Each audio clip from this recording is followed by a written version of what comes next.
embrace a growth strategy. I want to encourage all of our listeners to embrace a growth strategy. A dental practice is either growing or dying. And given those two choices, you want to be growing. Let me give you a perspective on that, Aaron. One of the goals that I have at Life Smiles, and we've also taught our clients in my coaching work, we want to grow by at least double-digit percentage growth every year. Now, double-digit percentage growth, by definition, would be 10% or more, 10% or no. If it was 9%, that's pretty good, but that's still a single digit. It's just 9, right? Yes. But if it's at 10, I've met the definition, 10%. I've met the definition of growing by double-digit percentage growth. So we're shooting for 10% growth every year.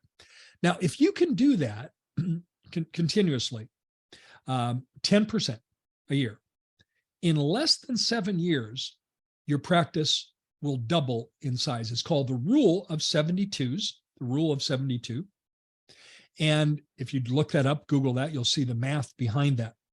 And actually, it's 6.8 years. I said it was less than 7. It's 6.8 years. So that means if you have $1 million practice today, which I think we would agree is a nice, strong practice, and you grow 10% a year, in 6.8 years from now, which, we're going to blink our eyes, this could be 6.8 years from now. It seems like that's how fast this merry-go-round turns these days. You're going to have a $2 million practice. Yes. Now let's do it again. Another 6.8 years, again, 10% a year.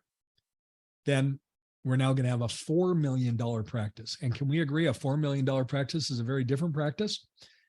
Less than 14 years in the future. Yes. That's not that far. If you're an early or mid-career dentist, it's not that far. And now you've got a $4 million practice, and that's simply by embracing a growth strategy where you're going to grow at least 10% a year. And your net worth improves. For most dentists, either their highest value asset is either their practice or their home. Perhaps their professional building is in there too. But if you can build your practice from $1 million practice to a $4 million practice, it's a very different value and a very different contribution to your net worth. So one of the ways I want to encourage you to embrace a growth strategy is to look for opportunities every day to add in same-day dentistry. Same-day dentistry. Same-day dentistry, has two different definitions in dentistry.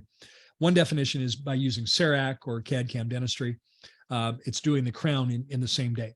I'm not using my definition of same day that way. I'm using it as adding dentistry in to your schedule today on either people that you see or opportunities that come up during the day, either people that are on your schedule or opportunities that come up during the day. And, a simple way to do that, Aaron, if you have a practice that is, say, producing $6,000 a day, I'm just using a round number, $6,000 a day. And that 10% growth on the surface may seem like that's aggressive, especially if you're a practice that hasn't been growing. That might seem aggressive, right? Yes. But if we break it down to a daily basis, if you're producing 6 a day, if we want to grow 10%, we only need to add $600 in production today.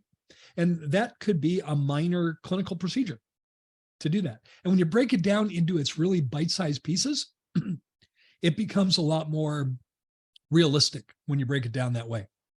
Does that make sense? It makes total sense, Gary, 100%. So what we want to do is, number one, we're going to grow, especially if we can grow with the same team, same team and same hours, same team, same hours. Yes. I know we're going to put a link, if you don't mind. You have shared similar techniques with the Less Insurance Dependence podcast. So I think if you can grow 100,000 with the same team, same hours, and 80% of that growth is profits, you are now adding to your bottom line in a very effective way. In other words, that extra effort of getting that 100,000 in revenue is helping you reduce your overhead drastically, right? Because it's all profit. 80% is profit. Yeah, absolutely. And, if we look at fixed and variable expenses in a practice, fixed expenses are those that stay the same no matter what. They're not connected to the amount of dentistry you do. The other type of expenses by category that we have are variable expenses, and those are expenses that go up as a function of you doing more dentistry. Most of our expenses in dentistry are fixed. The variable ones fall into two categories, really. Number one would be lab, outside lab, if you use an outside lab. Although even if you use CEREC, you're going to use an outside lab somewhat. My budget for lab is 8% or less, and that's if you don't have a CEREC. If you have a CEREC, it's 4% or less. And that's for that. When I use a percentage, the percentage is a percent of your revenue, not a percent of your expenses. The only other category that goes up as a function of your production, doing more dentistry, is our consumable supplies. Because as you use more consumable supplies, do more dentistry, you're going to use more consumable supplies. My budget for that is 6%. So add the 8% to the 6%, we're at 14%. And I am going, just for a conservative measure, I'm going to add another 6% of what I'm just going to call miscellaneous expenses that inevitably will creep up. Add another 6%. And so that takes me from 8% for lab, 6%, assuming you don't have CEREC, add 6% for consumable supplies, 8 plus 6 is 14, add another 6% for miscellaneous, we're at 20%. And that means if we could grow $100,000, I'm using a round number to make my math easy, same team, same hours, you're going to keep $80,000 in net profit on that top $100,000 and reduce your overhead percentage because your fixed expenses aren't going up. So I want everyone to embrace a growth strategy,